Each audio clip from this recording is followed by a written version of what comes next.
ചെലവഴിച്ചു നിർമ്മിച്ച കെട്ടിടത്തിൽ 8 ക്ലാസ് മുറികളും 10 ശുചിമുറികളുമാണുള്ളത്. ഉരുൾപൊട്ടൽ ദുരന്തത്തിനു ശേഷം Vellarmala government vocational higher secondary സ്കൂളിലെ LP, UP, ഹൈസ്കൂൾ, +2 വിഭാഗങ്ങളിലുള്ള 550 വിദ്യാർത്ഥികളെ മേപ്പാടി ഗവൺമെന്റ് ഹയർ സെക്കൻഡറി സ്കൂളിലേക്ക് മാറ്റുകയായിരുന്നു. മേപ്പാടി ഗവൺമെന്റ് ഹയർ സെക്കൻഡറി സ്കൂളിലാണ് പുതിയ ക്ലാസ് മുറികളും ശുചിമുറികളും ഒരുക്കിയത്. ചടങ്ങിൽ മന്ത്രി OR കേളു അധ്യക്ഷത വഹിച്ചു.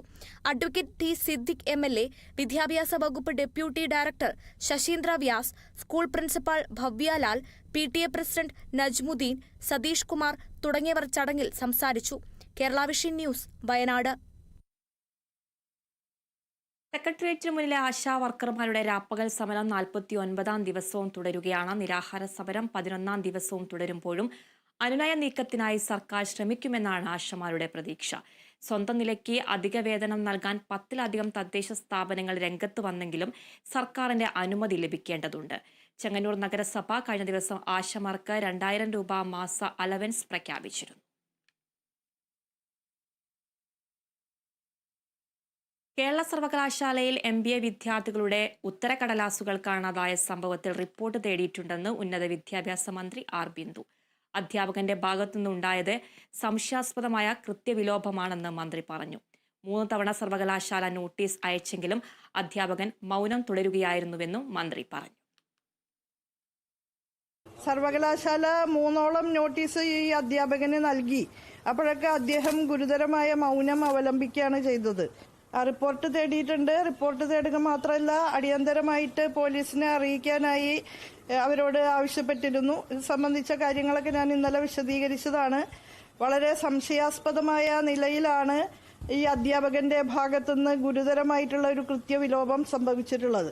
സർവകലാശാല നാനാമുഖമായിട്ടുള്ള മികവുകളുമായി മുന്നോട്ട് പോകുമ്പോൾ മനഃപൂർവ്വം അപകീർത്തിപ്പെടുത്താൻ വേണ്ടി എന്നോണം ഈ 21 ആൻസർ ഷീറ്റുകൾ കൈമോശം വന്നു എന്ന് പറയുന്ന ഈ അധ്യാപകന്റെ ആ പ്രവൃത്തിയെ സംബന്ധിച്ചുള്ള വിശദമായ ഒരു അന്വേഷണം ആവശ്യമുണ്ട് എന്ന് തന്നെയാണ് എൻ്റെ അഭിപ്രായം. എന്തെങ്കിലും ഗൂഢാലോചന ഈ സംഭവത്തിന്റെ പിന്നിലുണ്ടോ എന്ന് അന്വേഷണത്തിലൂടെ അറിയേണ്ടിയിരിക്കുന്നു.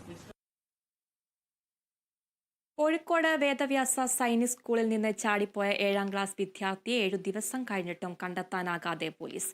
കുട്ടിയുടെ ഇൻസ്റ്റഗ്രാം ഉൾപ്പെടെയുള്ള സമൂഹമാധ്യമ അക്കൗണ്ടുകൾ കേന്ദ്രീകരിച്ചാണ് അന്വേഷണം. പൂനെ അടക്കമുള്ള സ്ഥലങ്ങളിലും തിരച്ചിൽ തുടരുകയാണ്.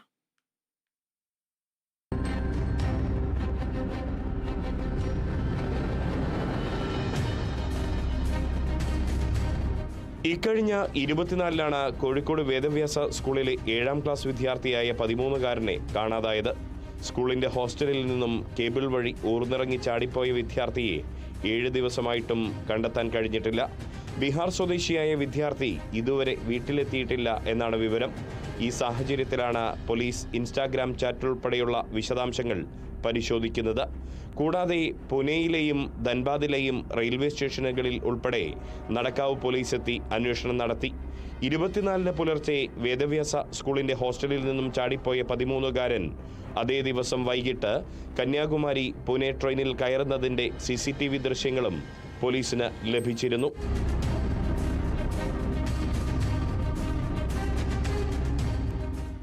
ഇത് കേന്ദ്രീകരിച്ചാണ് പോലീസ് പൂനെയിലും ധൻബാദിലും പരിശോധന നടത്തിയത്.